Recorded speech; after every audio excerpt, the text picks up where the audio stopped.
자, 오늘 우리 또 매주 금요일마다 이제 샤바세는 엔타임에 대해서 설교할 건데요. 지난주에 마태복음 24장 했죠. 마태복음 24장 좀 펴보실래요? 15절입니다. 마태복음 24장 15절 말씀 한번 읽어볼까요? 그러므로 시작. 그러므로 너희가 선지자 다니엘이 말한 바 멸망에 가증한 것이 거룩한 곳에 선 것을 보거든 읽는 자는 깨달을진저. 자, 이제 저기서 이제 누가 나왔어요? 다니엘이 나왔잖아요. 그래서 제가 이거 24장 준비하다가 다니엘이 나오네. 그래서 다니엘로 넘어가서 오늘부터 다니엘 1장부터 쭉 들어갈 겁니다. 그래서 다니엘 1장부터 시작해서 우리가 마지막 때에 대한 묵시적인 계시, 그러니까 마지막 때라는 관점으로 다니엘서가 무엇을 말하고 있는가를 설명을 할 건데요. 제가 이제 앞으로 한 6주간, 그러니까 쉽게 설명하면 다니엘은 1장에서 6장까지는 여러분 다니엘하면 딱 생각나는 게 뭐 있어요? 다니엘은 뭐 생각나요? 풀무불 사건 이런 거. 그러면 또 뭐예요? 사자랑 800이하고 하룻밤 잔 사건 이런 것들, 그렇죠? 또 뭐 창문 열어놓고 우상에게 타협하지 않고 계속 기도했던 뭐 그런 것들.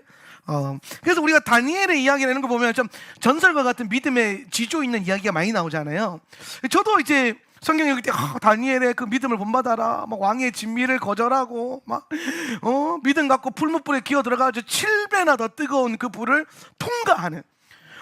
그때는 그게 뭐 안 보였을까? 그때는 막 믿음 때문에 막 풀무불을 이겨냈는데 그게 다 환란을 이겨내는 것이었고, 불을 통과하는 것이고, 왕의 진미를 거절하는 게 선두주자의 라이프 스타일이고, 이런 것들을 그때 우리가 잘 몰랐잖아요. 근데 앞으로 우리가 다니엘서를 그런 관점으로 볼 거예요. 다니엘서는요, 마지막 때의 성도가 어떻게 살아야 되고, 어떠한 라이프 스타일을 구축하고 무엇과 싸워야 되고 어떤 시대를 준비해야 되는가를 설명해 주는 책이에요.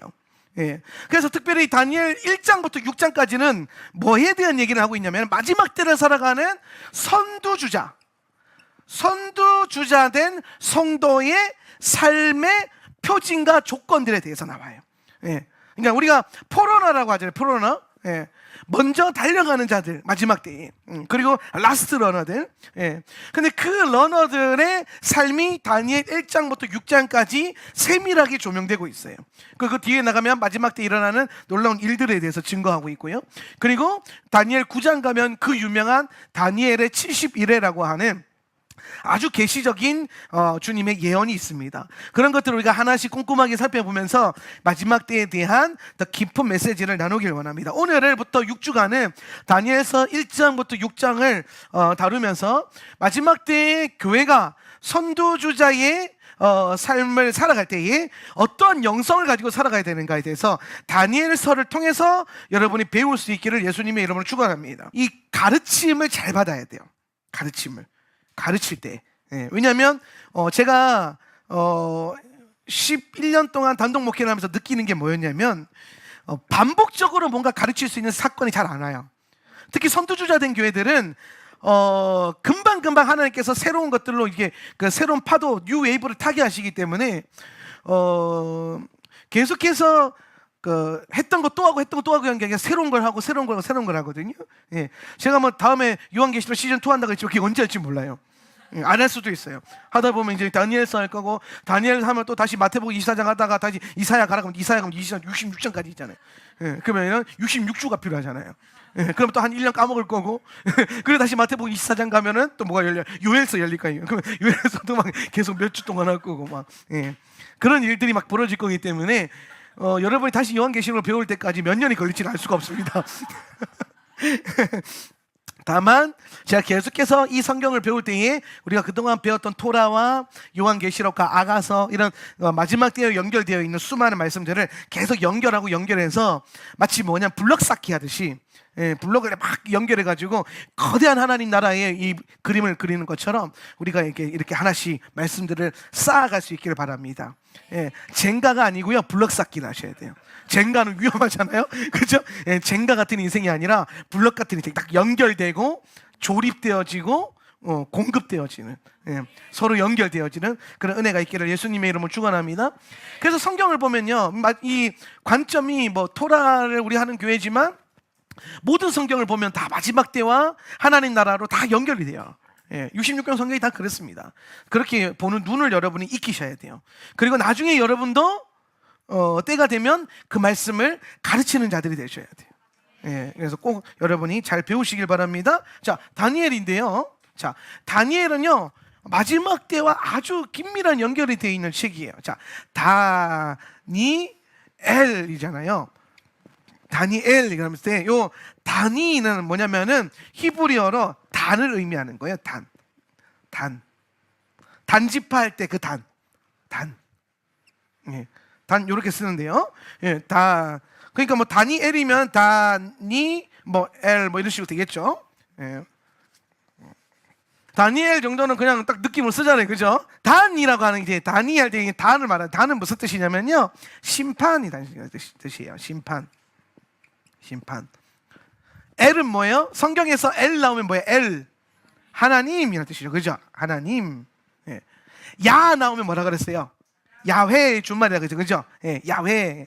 그래서 다니엘이라는 뜻은 무슨 뜻이냐면요, 하나님의 심판 이런 뜻도 되고요.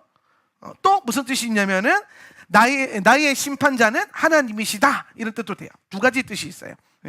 하나님의 심판 그리고 하나님은 나의 심판자다 이런 뜻이 있습니다. 결국에는 이 다니엘서는 뭐와 연결되어 있어요? 하나님의 심판하심과 연결되어 있어요. 심판하심과. 하나님의 심판하심이 언제 일어납니까? 주님의 심판이 언제 일어나요? 일곱 대접을 부을 때. 그리고 그 앞서서 일곱 인은 뭐라 그랬어요? 이거는 징조고, 일곱 나팔은 뭐라 그랬어요? 얘는 회개하는 기회를 주신다 그랬죠? 회개하는 기회고, 일곱 대접은 뭐예요? 심판. 그리고 두 번째 이 심판과 재앙의 때가 지나고 나면 천년왕국 오고, 그죠? 천년왕국 오고, 천년왕국 다음에 뭐예요? 이제 둘째 사망 심판이 오죠. 둘째 사망 심판. 여기 어떻게 보면 진짜 심판이에요. 여기서 이제 요 이후에 이 심판 이후에 이제 새 하늘과 새 땅, 새 하늘과 새로운 땅 그리고 새 예루살렘이 우리 가운데 주어지는 겁니다. 이 전체적인 흐름을 잘 보셔야 돼요.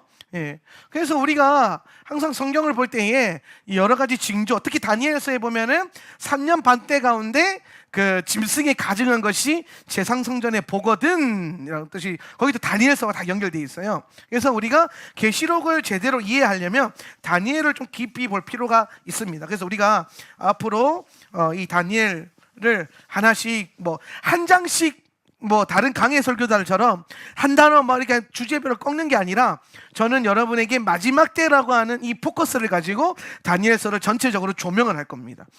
그래서 그냥 큰 텀으로 큰 핵심 주제로 그래서 이 엔타임의 흐름이 계속해서 여러분에게 부어지기를 축복합니다. 그래서 다니엘은 그 이름 안에서도 뭐가 나타난다? 하나님의 심판하심이 나타나기 때문에 이 다니엘서 자체가 마지막 때에 대한 심판하시는 하나님에 대한 계시를 담고 있다라고 볼 수 있어요. 그리고 두 번째로 이 이름 말고도 다니엘서가 가지고 있는 문학적 특징이 있어요. 문학적 특징. 성경이 문학적인 특징들이 있는데 요한계시록을 우리가 뭐라고 하냐면 묵시문학이라고 합니다. 묵시문학. 묵시문학이라고 하는데 다니엘서가 구약의 대표적인 묵시문학이에요. 그래서 지금 다니엘서와 요한계시록의 장르가 뭐하다? 같다라는 거예요. 문학 장르가 같다. 그런 것을 통해 봤을 때에도 다니엘서가 마지막 때에 아주 중요한 연결고리가 있구나. 우리가 맨날 다니엘 생각하면서 주일학교에서 어떻게 배웠냐면 뭐 믿음 좋으면 풀무풀에도 기어 들어가야 되고 뭐 믿음을 지켰더니 하나님께서 사자를 이렇게 달래 주셔가지고 사자 800이 나왔다. 막 이런 참 엄청난 이 사건들을 봤잖아요. 근데 여러분 그거 자세히 한번 살펴보면요, 그게 사실 굉장히 엄청난 마지막 때에 대한 영적인 징조와 사인을 담고 있어요. 그래서 그 중에서 오늘 특별히 다니엘서 1장을 보면요, 다니엘서 1장 전체적인 내용을 보면 어떤 내용이냐면은 이제 이스라엘이 바벨론에 의해서 멸망하고 이 바벨론 제국은요 자기들이 점령했던 나라의 젊은 인재들, 소년들, 예, 어린애들, 특히 어린 10대, 10대의 아이들을요 포섭을 해갑니다. 예, 똑똑한 애들 골라내가지고 총명하고 잘생기고 똑똑한 애들, 예, 그런 애들을요 다 포섭해가지고 바벨론을 데리고 가가지고 공부를 시켜요. 예, 무슨 공부를 시킵니까? 예, 오늘 성경에 보니까요 4절 다니엘서 1장 4절 흠이 없고 용모가 시작. 흠이 없고 용모가 잘생기고 모든 지혜로 분별력이 있으며 지식이 있고 이해력이 있어 왕궁에서 설만한 힘이 있는 소년들을 데려와서 그들에게 책과 카스디머를 가르치기 위함이었다. 자, 그 소년들을 데리고 와서 뭐예요? 책과 카스디머, 그러니까 바벨론의 시스템과 바벨론의 언어를 가르치는 겁니다. 예. 그러니까 원래 자기들이 가지고 있었던 원래의 정체성을요 무시하고 바벨론의 정체성을 가지는 다음 세대로 훈련시키는 거예요. 예. 여기서 여러분이 중요한 걸 하나 발견해야 되는 게 뭐냐면 마지막 때가 되면 이 바벨론의 흐름이 강하게 일어나요. 그죠? 이게 큰 성 바벨론이 무너졌다 이런 계시가 나오는 것처럼 이 바벨론과 마지막 때의 세상과 아주 흡사하게 연결되어 있는데, 그렇다면 마지막 때가 가까우면 세상은 10대들을 강탈합니다. 10대들, 다음 세대들을 강탈해서 뭘 가르쳐요? 바벨론식 사상, 바벨론식 언어를 가르치는 거예요. 바벨론의 라이프 스타일을 어렸을 때부터 가르치는 거예요. 예. 원래 그 아이가 가지고 있었던 원래의 영적인 본질적인 정체성은 아예 무시하고 저거를 위주로 가르치는 거예요. 예. 지금 여러분 자세히 보면은 많은 크리스천 우리 가정, 기독 가정들을 자세히 보면 이 기독 가정 안에 그런 말 많이 듣잖아요. 그러니까 뭐 부모와 자녀와의 관계가 깨지고 있다, 뭐 이미 깨졌다, 회복이 안 되고 있다. 뭐 교회 가면은 저도 얼마 전에 뭐 10,000명, 20,000명 모이는 교회 갔었는데 거기에 청년들은 작년 성도가 10,000명, 20,000명 모이는 교회인데요. 청년부가 200명밖에 안 돼요. 청년부. 주일학교는 더 하겠죠, 그렇죠? 예, 더 안 나오는 거예요. 예, 제가 그 전도사 시절에요. 뭐 제가 전도사 할 때는 그런 얘기는 듣기만 했는데 고3이 되면은 장로님 아들들이 교회를 안 보낸대요. 왜? 공부를 해야 되니까. 수능을 봐가지고 대학을 가야 되니까, 예, 교회를 주일 예배도 안 드리게 하고 막 그런 일들이 되게 비일비재하게 일어났어요. 예. 오늘 세상의 가치와 가치관과 공부와 언어를 아이들에게 주입시켜서 심지어 기독 부모들조차도 그 하나님 나라의 정체성과 이 아이가 가지고 있는 영적인 정체성을 살려주지 못하고 세상이 가르치는 흐름대로 이렇게 그 조류를 따라가 버리는 거예요. 예. 그래서 결국에는 다음 세대가 어떻게 됩니까? 대학만 가면 되나요? 저는 그게 참 이해가 안 돼요. 저도 교육학을 공부하면서 다음 세대들, 제가 청소년 사역을 다음 세대 사역을 10년 넘게 했어요. 전도사 때. 예. 근데 보면요, 대학교 정말 중고생들을 보면은, 세상 학교 다니는 애들 보면은 대학 가는 거에 목숨 걸잖아요. 부모님도. 예. 다 수능에 이제 포커스가 맞춰져 있잖아요. 그런데 중요한 거는 그렇게 열심히 대학 가서 예수 열심히 믿으면 되지. 그래서 열심히 공부시켜가지고 대학 보내놨더니 3일에 하루씩 술 처마시고, 문제 일으키고, 성적으로 음란해지고 물란해지고. 우리나라가요, 우리나라 이 대학생들이요 굉장히 심각해요. 이 문화가. 중고등학교 때 예배 잘 드리고 예수 잘 믿는다고 생각했는데 대학 가서 1년도 안 돼가지고 교회 안 나오고 세상 조류에 휩쓸려 가고. 그 이유가 뭡니까? 우리 10대 아이들, 우리 다음 세대들이 하나님의 말씀과 하나님의 언어와 하나님의 책으로 공부된 게 아니라 뭐예요? 그들에게 바벨론의 책과 바벨론의 언어로 교육을 시켰기 때문이에요. 다음 세대를 다 놓친 거죠. 예. 제가 그 전도사 시절 때만 하더라도 대안학교가 그렇게 유명하지 않았어요. 지금에서야 이제 심각한 문제를 깨닫고 많은 교회들과 목사님들이 대안학교 사역들에 뛰어들고 있어요. 예. 뭐 저는 최근에 뭐 CTS 보니까 1교회 1대안학교 운동을 일으키자 막 이런 얘기도 막 나오더라고요. 교회들마다 대안학교를 일으켜서 우리 아이들 더 이상 공교육에 넣지 말고 바벨론 책과 카스디모로 가르치는 게 아니라 히브리어와 토라로 아이들을 가르치자. 할렐루야. 이런 일들이 여러분 강하게 일어나고 있는 거예요. 예. 근데 이제 많은 이제 기독 학교들조차도, 기독 대안학교들조차도 이제 애들을 학교에서 뺐는데 여전히 기독 대안학교인데 바벨론 책과 카스티머의 사상을 주입하고 있는 걸 보면서 저게 무슨 대안학교야, 이런 생각을 가진 데가 되게 많았어요. 예. 우리 하울란 예시바 학교가 우리 이 한국 땅에 대안학교 교육에 좋은 롤 모델이 되는 학교가 되기를 예수님의 이름으로 축원합니다. 예, 그런 일들이 일어날 것입니다. 예. 그들의 책과 그들의 언어가 아니라 히브리어와 토라로 가르치는 아이들이 어떻게 하나님 나라의 강한 이 강철과 같은 근육, 강철 교회의 성도들로서 자라나가지고 강철 다음 세대 일어나가지고 세상 조류에 휩쓸리지 않고 세상을 뚫어내는 마지막 때 수많은 미혹과 그 유혹 가운데 여러분 생각을 해보세요. 일주일에 한 번 예배 드리고 주일 예배 잘 드리고 주중에 학교에서 하루 종일 공부하고 대학 간다고 해서 저절로 애들이 믿음이 자라는 게 아니에요. 예. 요즘 우리가 공교육 보면 학교가요 굉장히 더 심각한 죄 가운데 있어요. 이 아이들 문화가. 예. 일주일에 한 번 교회 오는 걸로 안 됩니다. 우리는 날마다 일주일에 한 번 말씀 듣고 예배 시키는 걸로 우리 세대를요 강하고 견고하게 세울 수가 없어요. 예. 어떻게 해야 됩니까? 날마다 예배하고 날마다 다음 세대들이 하나님의 말씀으로 훈련되어져야 돼요. 예. 우리 마지막 때가 되면 주님께서 선두주자를 불러 모으시는데요, 이 선두주자가 흔히 말하는 레위인이라 그러죠. 레위인 세대가 일어날 건데, 이들이 청년 세대가 아니라 10대까지 확 내려가야 돼요. 10대. 예. 더 어려도 돼요. 사무엘처럼 젖대고 젖대고 막 목사님한테 맡기면 좀 내가 좀 그렇긴 한데, 아무튼 예. 제가 진지하게 기도하고 있는 것 중에 하나가 뭐냐면, 우리 대안학교 이제 밑에 유아부, 어린이 하울람 어린이집을 사무엘 학교라고 할까요? 예시바 학교니까 그 예시바 학교 울판 과정으로 예시바 학교 들어오기 전에 하나님 나라의 언어와 성품과 성격을 갖추게 하기 위해서 사무엘 학교를 만들어 가지고, 내가 이렇게 말하면 2, 3년 안에 성취되는 거 알죠? 예. 제가 이번 주에 이제 제가 그 경제와 주식에 대한 책을 썼잖아요. 다음 주에 나오거든요. 근데 작년에 제가 강의할 때, 작년 언제?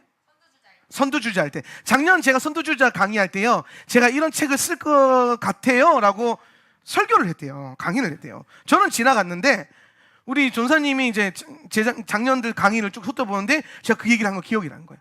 그래서 그 책이 이번 주에 나왔어요. 예. 다음 주에 이제 우리 품으로 올 겁니다. 예. 그러면 이제 또 저는 열심히 여러분에게 가르치겠죠? 예. 마찬가지로 우리 하울람 사무엘 학교가 2살부터 7살까지 제가 해보니까요, 어리면 어릴수록 좋아요. 주의 전에서 영의 인도함 안에서 아이들이 밥을 먹고 성령의 인재 안에서 한글을 배우고 숫자를 배우고 그리고 말씀을 배우고, 그러려면은 그런 성격수 있는 선생님들이 더 와야겠죠? 그걸 위해서 기도하고 준비하십시오. 그래서 우리 아이들 이 10대 이하까지도 절대로 바벨론 시스템에 빼앗기지 않고 하나님의 시스템 안에서 양육하고 훈련시키는 그런 공동체가 될 것입니다. 오늘 우리는 그것을 위해서 기도하셔야 돼요. 오늘 주님께서는 마지막 때에 이 10대 다니엘이, 지금 다니엘과 세 친구가 바벨론을 잡혀갔을 때가 10대거든요. 그리고 65년을 거기서 바벨론에서 살아남을 뿐만 아니라 거기에 영적인 그리고 이제 아주 높은 차원의 지도자가 됩니다. 65년. 그리고 그 65년이 지나고 80세가 된 거잖아요. 그러니까 거의 한 80세, 7, 80대 됐을 때에 이 엄청난 계시들을 봐요. 그리고 자신이 훈련된 것들을 다음 세대들에게 전달하죠. 근데 여러분, 이 다니엘의 영성이요, 다니엘 안에서 갑자기 시작된 게 아니에요. 다니엘이 누구 제자냐면 예레미야 제자예요. 예레미야. 다니엘이 예레미야의 제자라는 게 성경 어디에 나오냐면 다니엘서 9장 2절. 자, 읽습니다. 곧 그 통치 시작. 곧 그 통치 원년에 나 다니엘이 책을 통해 여호와께서 말씀으로 선지자 예레미야에게 알려주신 그 연수를 깨달았나니 곧 예루살렘의 황폐함이 70년 만에 그치리라 하신 것이니라. 지금 저 나이대가요. 다니엘이 63년, 그러니까 이스라엘이 멸망, 바벨론에서 멸망하고 63년 된 채예요. 그러니까 7년 남은 때인 겁니다. 7년 남은 때. 예. 그때에 그가 뭘 붙들고 있냐면요, 선지자 예레미야의 책을 붙들고 있어요. 근데 여러분 생각해 보세요. 예레미야 책이 있다라는 건요, 굉장히 이게 흔한 일이 아니에요. 우리 지금에서의 예레미야가 성문서지만 저 때는요, 예레미야가 죽은 지 얼마 안 됐을 때였어요. 예. 그리고 예레미야가 살아있을 때 왕중 예언자긴 했지만 왕에 의해서 총망받던 예언자가 아니라 왕에 의해서 늘 뭐예요? 타박받던 예언자였어요. 예. 참 선지자였기 때문에 거짓 선지자 하나님에게 늘 밀려가지고 인정도 못 받고 타박받던 그 사람의 책이 있다? 이런 책은요, 흔한 책이 아니에요. 이것만 봐도 지금 다니엘이 그 예레미야의 흔히 어떻게 보면은 그 설교집 예언서를 들고 있는 건데, 다니엘이 그걸 들고 있다는 건요, 다니엘이 예레미야와 직접적인 뭔가 연결이 있다는 거예요.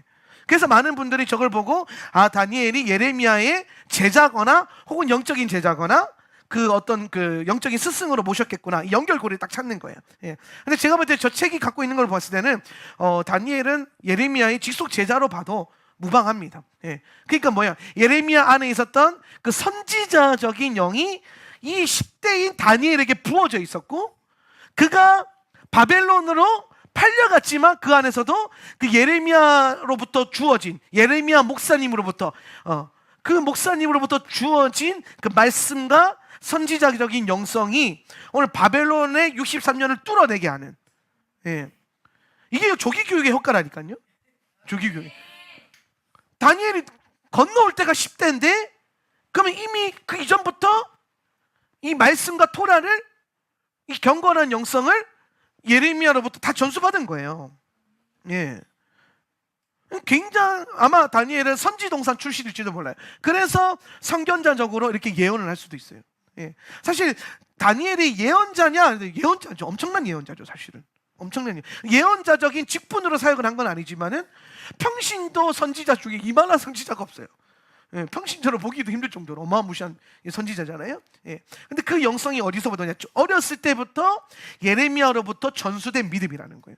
그럼 여러분 잘 보세요. 여러분, 우리가 자녀를 낳으면 어리면 어디를 보냅니까? 어린이집을 보내죠. 오늘 하울란 세터 처치 안에 이러한 시스템부터 빨리 사무엘 학교가 튀어나오든지, 아니면 부모님들이 진짜 작정하고 우리 아이들을 예언과 말씀과 영어로 키우기로 결정을 하셔야 돼요. 예. 왜냐하면 우리가 부모님들의 어떠한 삶의 어떤 방식이 있고 또 해야 될 일들이 있기 때문에 어렸을 때부터 어린이집을 보내요. 저는 제 자녀가 없어서 우리 동생이 애가 둘이 있는데 3살, 2살 때부터 어린이집을 보내더라고요. 그 젖먹이를. 그래서 내가 그런 애를 어떻게 보내니까 걔가 어린이집을 가야 자기가 자기 일을 한다는 거예요. 이게 지금 바벨론적인 시스템이거든요. 여러분, 하나님께서 이거 좀 자녀가 없는 아비로서 목사님 몰라 이런 식으로 대답하지 마세요. 혼나요. 예. 하나님께서 여러분에게 자녀를 주셨을 때는 어린이집에 맡기라고 주신 게 아니에요. 여러분에게 맡긴 거지. 내가 낳은 새끼가 아니고요, 하나님이 맡겨준 주님의 아들이란 말이에요. 이거 동의되시죠? 주님이 누구한테 맡겼어요? 여러분들에게. 근데 나는 지금 누구한테 맡겨요? 어린이집이나 학교나 학원이나 기타 등등등, 아니면 신앙교육도 전도사님에게 왜 맡겨요? 여러분이 가르쳐야 돼요. 아멘 하세요? 안 하셨죠? 그 영상으로 안 하셨을 것 같아. 예. 근데 해야 된다니까요. 왜? 오늘 이 세대가 젖먹이 때부터 하나님의 말씀과 능력으로 양육되어져. 저는 교회 안에 여러분 부모님들에게 책임져라, 사명 감당해라, 이 얘기가 아니라 제가 그랬죠. 사무엘 학교 만들기 위해서 기도하자고. 저는 교회가 이 책임을 져야 된다고 생각을 해요. 예. 사무엘이 젖을 떼자마자 한나가 그 아들을 제사장에 맡겼을 때에 거기서 어떻게 컸어요? 기도와 말씀으로 컸을 거 아니에요. 주의 전에서 성소를 섬기면서. 예. 그러니까 대제사장도 못 듣는 하나님 음성 들어가고 대제사장이 놀래고 막 그러잖아요. 예. 그런 것처럼 오늘 저는 우리 이 자녀들, 이 10대들, 이들이 이 선지자적인 영성과 교육으로 훈련이 돼서 하나님의 음성에 귀가 열리는 다음 세대가 되기를 원해요. 다니엘 세대가 되려면요, 사무엘 학교가 먼저 세워져야 돼요. 예. 저는 우리 하울람 예시바 학교 이전 과정으로 하울람 사무엘 학교, 아멘 하세요. 이렇게 믿음 없는 자들아. 항상 보고해도 주님께서 주의 종을 부끄럽게 하지 않으시려고 제가 선포한 대로 항상 응답을 해주셨는데 이 일도 속히 이루어지리라. 주님께서 이루실 것을 기대합니다. 네. 그래서 제가 지금 뭘 보냐면요, 마지막 때가 가까우면 하나님께 다시 오실 주님을 위해서 자신의 삶을 헌신하는 10대들이 늘어나요. 그들이 세워질 거예요. 그들이 심지어 세상의 어떠한 위치와 좋은 잡과 좋은 학교와 좋은 교육까지도 마다하면서, 말 그대로 여러분 오늘 지금 우리 레위인들 보면 다 20대 30대 청년들이잖아요. 이게 10대로 내려간다고 보시면 돼요. 얘네가 지금 레위인이 되려면은 조건이 두 개인데, 첫 번째가 빚이 없어야 되고 두 번째가 그 잡이 없어야 되거든요. 세상 일을 하면 안 돼요. 하나님 먹고 마시고 주시는 걸로 먹고 마시고 살아내야 돼요. 예, 그게 훈련이기 때문에. 예. 이게 10대 때부터 되는 거예요. 10대 때부터. 생각을 해보세요. 그럼 레위인들이 뭐 합니까? 하나님 나라를 위해서 훈련하고 기도하고 날마다 예배 섬기고 예배 재단을 준비시키고, 예. 그리고 이 공동체가 이루어질 수 있도록 공동체적인 노동을 하고, 이걸 10대부터 한다고 생각해 보세요. 예. 미친 짓이죠. 예. 아마 이게 제대로 갖춰지지 않으면 엄청난 또 오해를 받아요. 우리는 참 오해받을지 뭐 골라가면서 하는데, 예. 근데 여러분 잘 보세요. 왜 30대, 20대는 되는데 10대는 안 됩니까? 어려서? 아니에요. 어릴수록 좋다니까요. 여러분 생각해 보세요. 애들이 교육받아가지고 대학 가서 세상 일 시커하고 돈 많이 벌어서 나중에 느그밖에 막 50대 60대 은퇴해가지고 남은 인생이라도 주를 위해 그러면서 선교지 가가지고 그렇게 하시는 분들 많잖아요. 그런 분들도 대단하긴 해요. 이게 쉬운 게 아니거든요. 실버 선교사들. 근데 여러분 꼭 그걸 왜 할 거 다 하고 심지어 놀 거 다 놀고 돈 벌 거 다 벌고, 그 하나님 나라는 누가 이렇게 해요? 네. 어렸을 때부터 하면 어때요? 아니 어차피 인생 마지막을 그렇게 장식할 거면 10대 때부터 들어가지고 기도실에 머물고 20대 기도실, 30대에도 기도실, 40대에도 기도실, 죽을 때까지 기도실 지키면서 예수님 오시는 거 보고. 왜 그걸 10대부터는 하면 안 됩니까? 그러한 이 엄청난 세대가 일어나야 돼요. 예. 10대 때부터 레위인이 헌신되어져서 자기는 대학도 안 가고 직장도 안 가고 오늘 하나님 나라 오실 주님의 나라를 섬기겠습니다 그러면서 레위인의 헌신을 하고 공동체를 이렇게 가고 이런 일들. 아, 목사님 대학은 가야죠. 그건 누가 정한 거예요? 성경이 나와요? 아를 낳으면 대학은 보내야 된다 이렇게 기록돼 있어요? 응? 솔직한 말로 여기 어른들 중에 대학 나오신 분들 대학 나온 게 뭐, 효과 좋아요? 무슨 효과가 있어요? 저도 4년제 대학 나왔거든요. 딱히 모르겠어요. 예. 제가 다니는 신학교는 정규 인가가 안 나온 비인가 신학교잖아요. 제가 그 4년제 신학교 다닐 때는요, 그 비인가 신학교 되게 무시했어요. 뭐 저는 인간도 학교에서 신학 공부해가지고 무슨 훌륭한 주의종이 되겠다고 뭐 저기서 뭐 선한 게 나오겠나. 그런데 제가 졸업하고 나니까요, 제덕권 신학교에서는 선한 게 안 나와요. 근데 비인가 신학교, 제가 잘 보세요. 제가 신학 다닐 때는요 4년 내내 좌파 신학 배웠죠, 진보 신학 배웠죠, 성경에 하나님 말씀 아니다 이런 것만 배웠단 말이에요. 그래서 이런 대단한 목사가 된 것도 하나님의 은혜죠. 이런 목사가 된 완전 내가 배운 걸 생각하면 내가 이런 사역을 못 하는데 하나님이 역사하셔가지고. 근데 지금 제가 신학교 가면요, 비인가 신학교 가서 제가 강의하잖아요. 가면은 제가 20년을 돌아와서 깨달은 걸요, 이분들은 시작할 때부터 배우잖아요. 예, 신학교 1학년인데 토라, 창세기, 베레시트 배우고 있고 그런 걸 해야 돼요. 그런 걸. 그런데 여러분, 이게 왜 신학교부터 시작해야 됩니까? 눈 뜰 때부터 그냥, 귀가 열릴 때부터 그냥 토라 그러고, 애들 백일잔치 하면 엄한 걸로 막, 이게 뭐냐 이거 돌잡이 같은 거 그딴 거 하지 말고, 그런 미신적인 거 하지 말고, 성경책에다 꿀 발라놓고 핥아먹게 하면서 주의 말씀이 꿀보다 달다, 이걸 이제 눈 뜰 때부터, 향의 감각이 생길 때부터 그거를 이제 알려주고, 막 말씀이 달구나 이러면서 막, 응? 그 성경책 평생 지성경책 이렇게 하면서 꿀 끈적끈적하게 묻어있고, 막 젖과 꿀이 흐르는 성경책 막 이런. 응. 이게요, 영적인 그 세대가요, 우리 잘 보세요. 이게 꼭 맞는 말도 아닌데 꼭 틀린 말도 아니에요.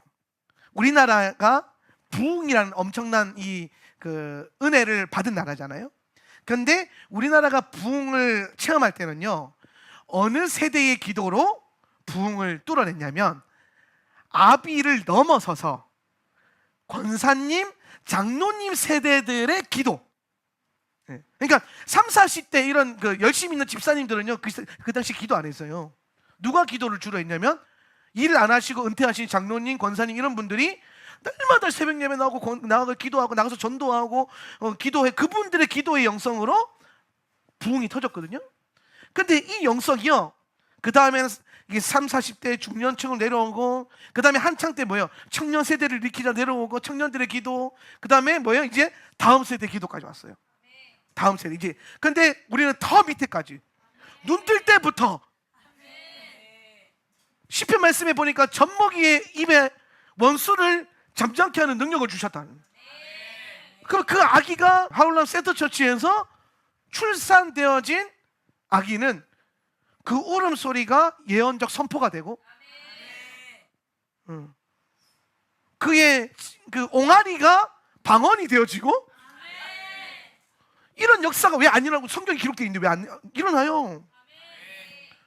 막 귀신 들린 자가 우는 거 보고 놀래가지고 도망가고, 막 왜 애가 막 귀신을 보고 막 나가 그러면서 우와, 영적 전쟁하고, 막 젖먹이가 막 들어 누워가지고 막 애들이 막 누워 막 이러잖아. 이게 손 들고 경배하는 거예요. 이런 일들이 일어나게 하는, 더 낮게, 이 평준화를 시켜야 돼요. 거룩한 세대가요, 점점 낮아져야 돼요. 교회가 그걸 준비해야 돼요. 제가 다니엘을 공부하면서요, 야, 20대 30대 레위인이 아니라 10대 레위인이 헌신되어지는 이 광경을 언제 볼 수 있을까? 막 가슴이 두근거리는 거예요. 다니엘이 10대 때부터 하나님께 삶을 전체를 드렸는데, 다니엘이요, 이 1장에 보면 왕의 진미와 왕의 포도주를 거절하잖아요. 10대 때부터 세상에 가장 좋아 보이는 특권과 이득과 누릴 수 있는 모든 것들을 다 거절해요. 뭘 위해서? 8절, 1장 8절 한번 읽어보세요. 다니엘 1장 8절. 다니엘은 시작. 다니엘은 왕의 음식과 그가 마시는 포도주로 자신을 더럽히지 않으리라고 마음에 작정하고 자신을 더럽히지 않으려고 환관장에게 간청하였다. 다니엘이 10대인 다니엘이에요. 왕의 진미와 포도주가 주어지는 특권과 누림 가운데 있었는데 그거를 믿음으로 거절합니다. 왜요? 자신을 더럽히지 않으려고요. 여러분, 이게 무슨 말이에요? 자신을 더럽히지 않는다는 게. 지금 여러분, 다니엘이요, 왕의 저 바벨론 왕의 그 음식이잖아요. 진미잖아요. 바벨론 왕의 진미는요, 코셜까요? 논코셜까요? 왜? 그걸 거절하는 거예요. 그걸 더럽히지 않게, 뭐예요? 음식으로 자신을 왜? 자기 하나님 사람이기 때문에. 토라가 그 안에 있는 거예요. 지금 다니엘 안에 지금 레위기 11장 음식정결법이 딱 들어와 있는 거예요. 근데 왕의 진미를 보니까 거기 막 돼지고기도 있고 막 부정한 물고기도 있고 다 있는 거예요. 왜? 이방인들은 그냥 가리지 않고 막 먹으니까. 그러니까 다니엘이 거절하는 거예요. 이게 여러분, 믿음의 눈으로 보면요, 부정한 건데요, 세상적인 눈으로 보면은 막 엄청나게 좋고 화려하고 좋은 음식들인 거예요. 호화로운 음식들인 거예요. 엄청난 특권인 거예요. 근데 그걸 믿음으로 거절하는 거예요. 왕의 포도주, 얼마나 좋은 포도주겠어요. 왕이 마시는 포도주인데, 예? 근데 그 포도주를 왜 거절합니까?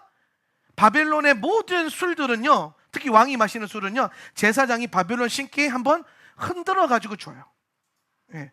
이게 바벨론 신의 축복을 받아요. 왜? 술이 굉장히 중요한 영적인 의미가 있거든요. 이 바벨론 문화 안에서도. 그래서 이게 술을 관장하는 신이 있어요. 예. 그래서 그 신의 축복을 받고 왕에게 올려가는 거예요. 예. 우리가 성찬 때 하나님께 이거 축복하고 우리가 마시면서 거룩함을 더 극대화시키는 것처럼 바벨론의 흐름도 똑같아요. 그러니까 뭐예요? 그 우상에게 바쳐진 그 포도주를 마시지 않겠다는 거예요.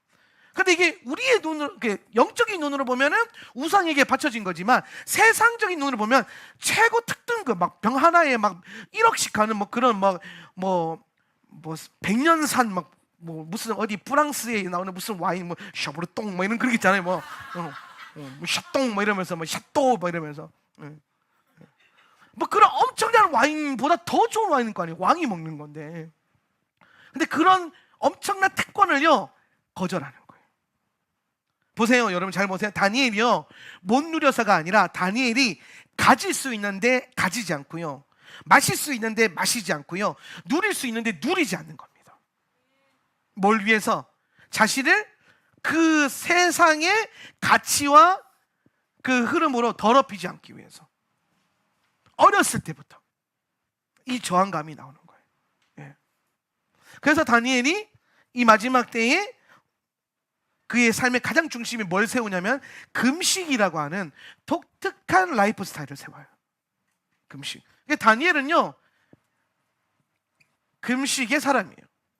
왕의 진미와 포도주를 거절한 거는요, 그리고 채소와 물만 먹는, 이게 그 유명한 다니엘 금식 아닙니까? 다니엘 금식. 다니엘 금식 한번 해보셨어요? 예. 제가 예전에 한번 했다가 실패했는데, 저는 이제 금식을 잘 못하는 사람인데, 다니엘 금식은 뭐냐면 21일 동안 물과 야채만 먹는 게 다니엘 금식이에요. 예. 근데 한번 여러분 기회 되시면 한번 해보세요. 작정함심으로.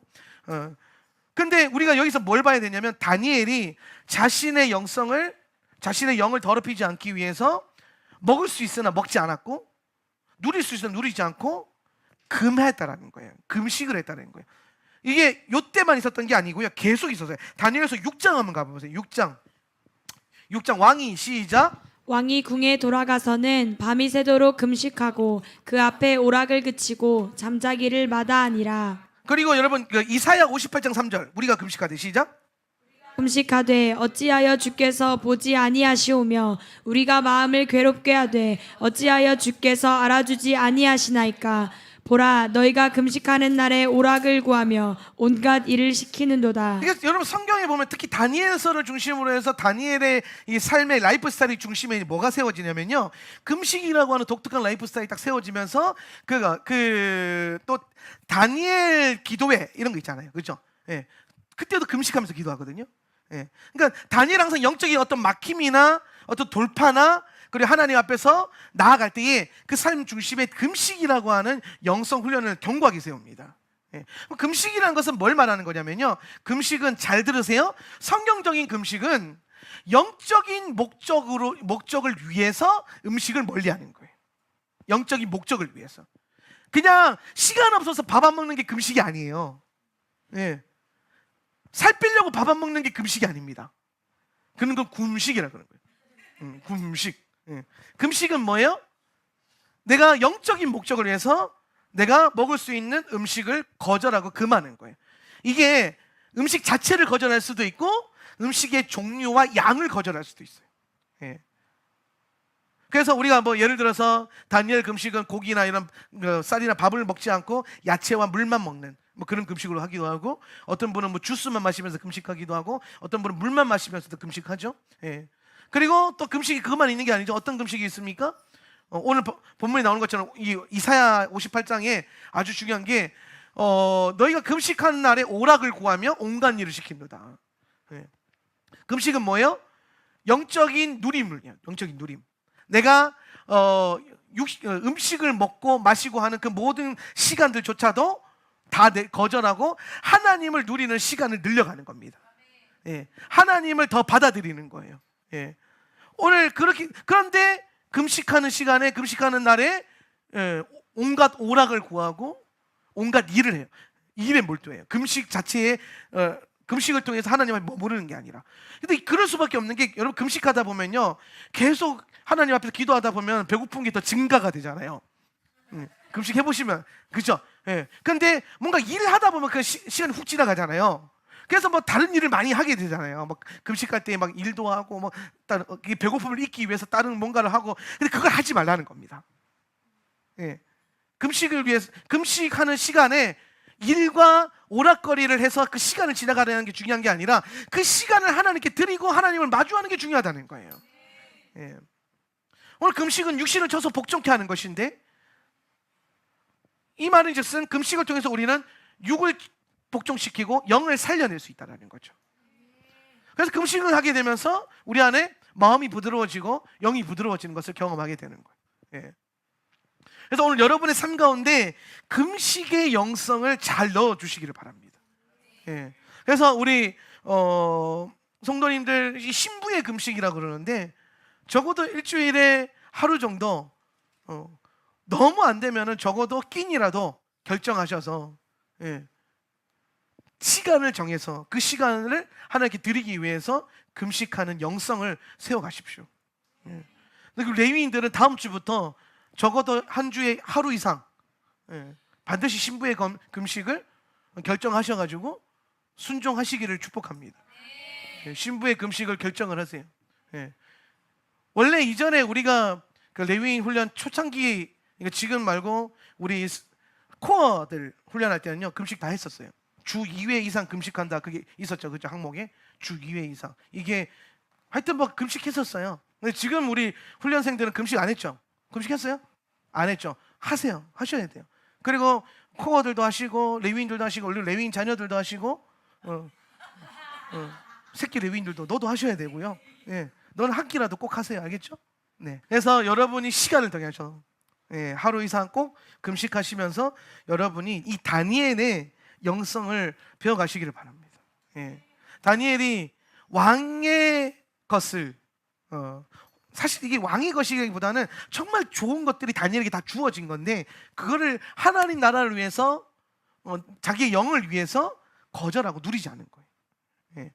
오늘 여러분의 삶 가운데 이런 라이프 스타일이 계속 주어져야 돼요. 음식과 어떤 그 오락거리만 그런 게 아니고요. 뭐 미디어도 마찬가지고 심지어 돈, 머니, 돈도 금식할 줄 알아야 돼요. 내가 내 삶을 위해서 먹고 싶은 거 다 사 먹고 갖고 싶은 거 다 사고 쓰고 싶은 거 다 쓰고 해서 하나님 나라를 언제 섬겨요? 아멘 하세요? 하나님 나라를 위해서 아낄 줄도 알고 안 먹을 줄도 알고 뭐 안 쓸 줄도 알아야 돼요. 하나님 나라를 위해서.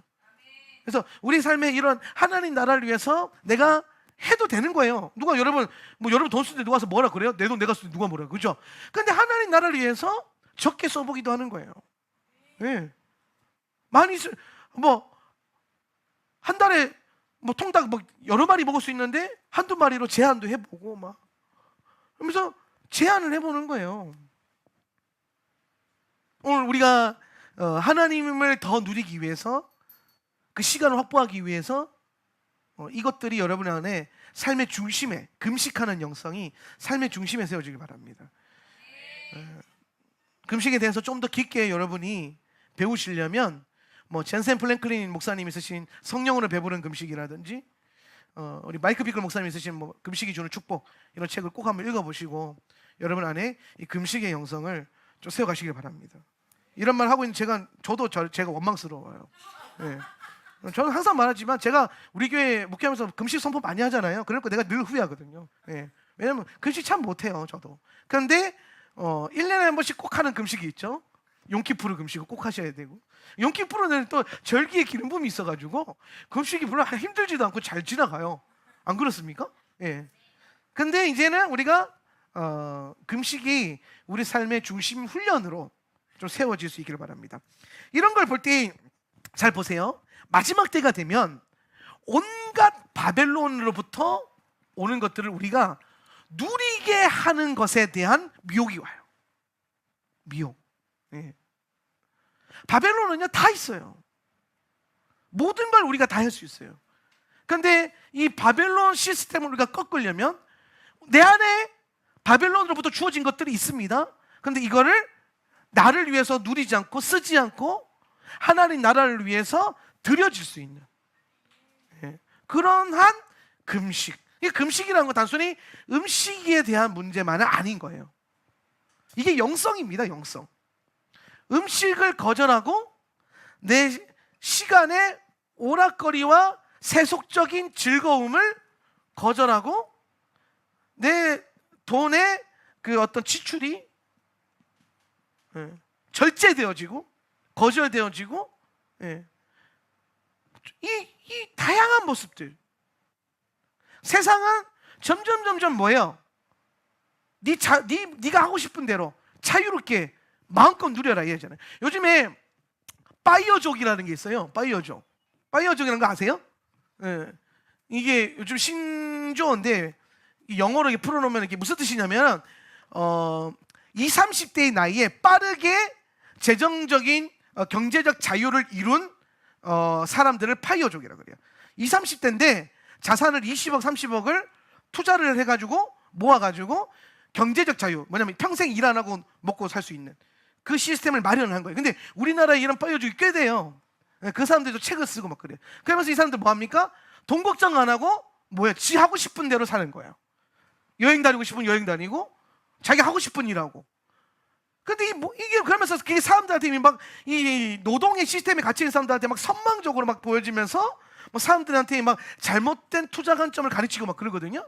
근데 여러분, 제가 한편으로 우려가 됐던 게 뭐냐면 지 하고 싶은 대로 그렇게 사는 그 문화에 살면 항상 이게 자극이 되잖아요. 내가 하고 싶은 대로. 근데 이러한 세상 바벨론적인 가치가 올라가고 있다는 거예요. 빨리 네가 경제적 자유를 이루어가지고 네 하고 싶은 대로 살아 이거예요. 근데 하나님 말씀 뭐라고 가르치고 있어요? 네가 가지고 있는 것을 절제해서 하나님 나라를 위해서 살아라는 거예요. 네가 하고 싶은 대로 사는 게 아니라 오히려 네가 하고 싶은 것을 금해라, 금식해라. 더 많은 시간을 노동하고 싶으면 그걸 금식해라. 하나님 나라를 위해서. 보다 더 많은 걸 먹고 싶으면 먹는 것조차도 금식해라. 하나님 나라를 위해서. 네가 막 재밌는 거 하고 즐거운 거 하는 거 살아가는 거 좋아한다면 그것조차도 금식해라. 하나님 나라를 위해서. 하나님을 섬김에 있어서 내 혼의 어떤 감동들이 하나님의 나라를 섬기는 것을 이상을 넘어서면 안 돼요. 제가 항상 뭔가를 하나를 하면 깊이 파는 기질이 있잖아요. 근데 이게 공부에도 나타나는데 라이프 스타일에도 나타나요. 그러면은 이제 뭐 하나에 꽂히면 그것만 먹거든요. 그것만 먹어요. 막. 근데 그거가 하나님을 섬기는데 해방이 되면 안 돼요. 그게 없으면 죽을 것 같으면 안 되거든요. 예를 들어 제가 하루에 뭐 기본 커피를 3잔씩 마시거든요.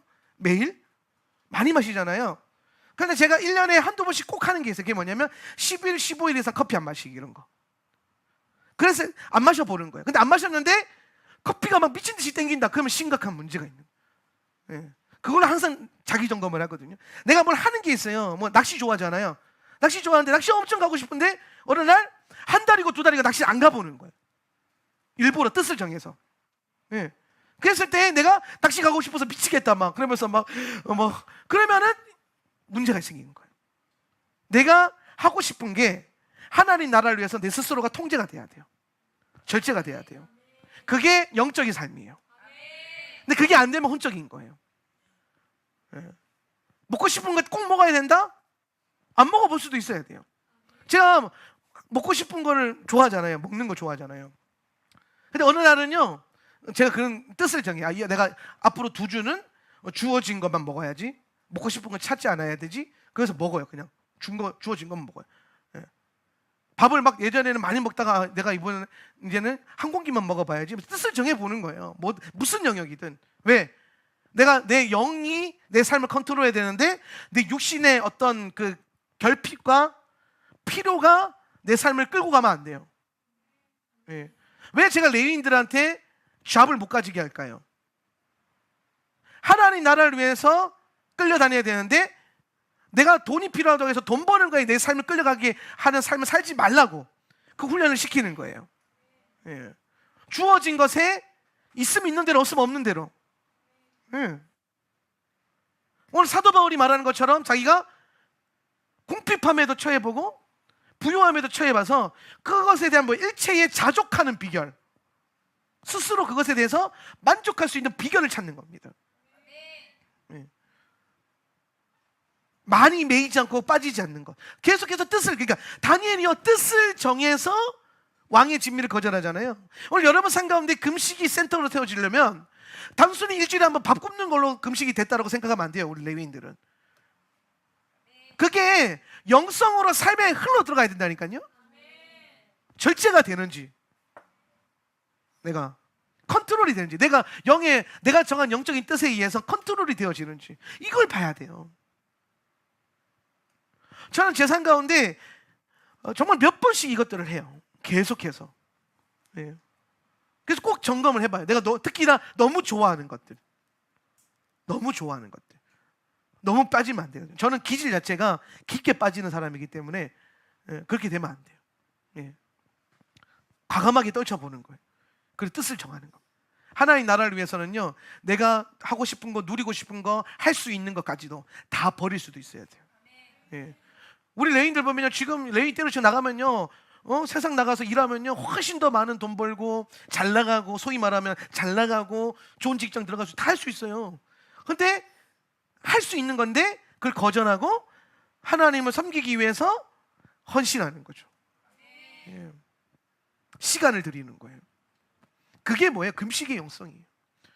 레위인들만 이렇게 살아야 될까요? 아니라는 거예요. 제가 지금 말하는 게 마지막 때에 선두주자 된 교회 안의 성도들은 마지막 때 선두주자의 신부로 살아가려면 오늘 이 다니엘 1장에서 나오는 것처럼 뭐예요? 첫 번째, 어렸을 때부터 하나님께 헌신되어지는 그 삶의 방식이 주어질 거고, 두 번째, 금식하는 영성이 주어져서 바벨론의 것을 누릴 수 있으나 거절하고, 가져도 되는데 거절하고, 있는데 쓰지 않는, 사용하지 않는, 냉장고를 열면 있지만 먹지 않는, 그렇잖아요. 여러분 뜻을 정해서 금식하면 누가 알아요? 아무도 모르잖아요, 금식하는지. 예? 내가 그냥 언제든지 열고 먹을 수 있는 건데 내가 그거 선택하지 않은 거예요. 없어서 못 먹는 거 말고, 없어서 못 먹으면 나한테 전화하세요. 내가 사줄 테니까. 그러니 비참한 인생 되지는 마시고, 있는데 안 먹는 거, 있는데 쓰지 않는 거, 할 수 있는데 누리지 않는 거, 이게 마지막 때의 선두주자가 갖춰야 될 바벨론을 이기는 영성이라는 거예요. 바벨론은 계속 이렇게 속삭일 거예요. 네가 할 수 있어. 네가 하고 싶은 대로 살아. 네가 누리고 싶은 걸 누려. 네 인생이잖아 하는 거예요. 저는 보지 않았지만 옛날에 우리나라에 되게 문제가 됐던 영화 중에 하나가 82년생 뭐 김지영인가? 그런 영화가 하나 있었죠. 제가 그거 많은 목사님들이 설교를 한 예화로 쓰는 걸 많이 봤는데 애엄마인가? 애엄마인데 애 키우는 것 때문에 자기 삶을 못 살아서 거기에 뭐 이제 슬럼프가 와가지고 네 인생 네가 살고 싶은 대로 살아. 애 안 키워도 돼. 뭐 이런 내용이잖아요, 그죠? 예, 그런 비슷한 내용이죠. 예. 근데 아니에요. 그거 진짜 지극히 자충천하는 삶이고 하나님이 가증스럽게 여기는 삶이에요. 내가 낳은 내 자녀가 아니고요, 하나님이 내게 맡겨준 자녀라니까요. 여러분 인생을 위해서 사는 게, 여러분이 하고 싶은 인생을 사는 게 중요한 게 아니고요, 하나님 나라를 위해서 살아야 된다니까요. 근데 바벨론은 영 반대로 우리를 꼬시는 거예요. 네가 하고 싶은 대로 살아. 애 키우는 게 해방이 되면 애도 그냥 어린이집에 갖다 맡기고, 다 갖다 맡기고, 네 하고 싶은 네 일을 해라. 너를 개발시켜라. 막 커리어 우먼이 되라. 막 인플루언서가 되라. 막 안 돼도 돼요. 경제적 자유, 경제적 독립 안 해도 돼요. 빚만 없으면 돼. 할렐루야. 네. 빚 안 지는 게 자유예요. 그게 희년의 자유잖아요. 빚 없이 하나님 나라를 위해서 내 삶을 던질 수 있으면 그게 자유라니까요. 세상은 점점 이런 가치로 우리를 물려고 할 때에 이 바벨론의 엄청난 미혹과 공격을 이길 수 있는 유일한 방법은 금식의 영성을 취하는 거예요.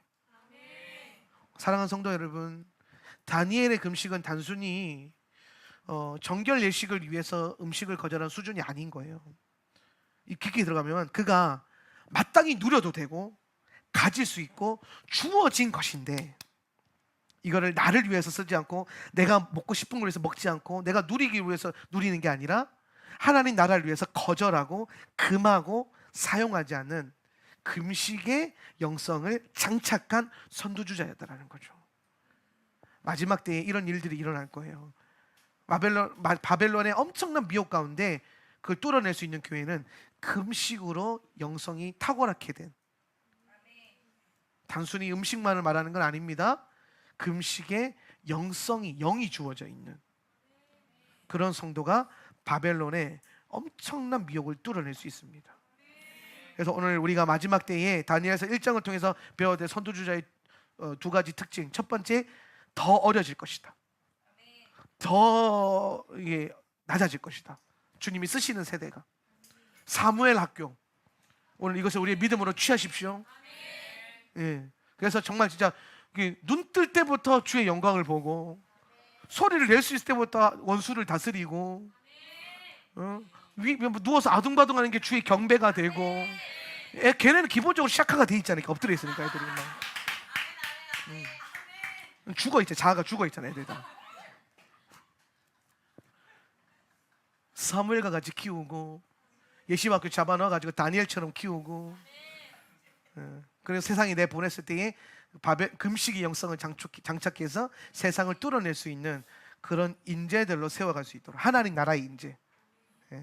세상 스펙과 세상의 어떤 취득한 그런 걸로 되는 게 아니에요.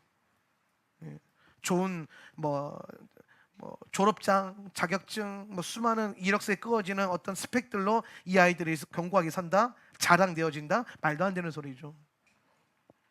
하나님께서 보실 수 있는 걸로, 그리고 주어져 있으나 누리지 않으려고 하는 그 영성을 키워주세요. 오늘 그 일을 위해서 우리가 아비 세대들이 함께 연합해서 기도하고 더 낮은 세대부터 그렇게 훈련시킬 수 있길 예수님의 이름을 축원합니다.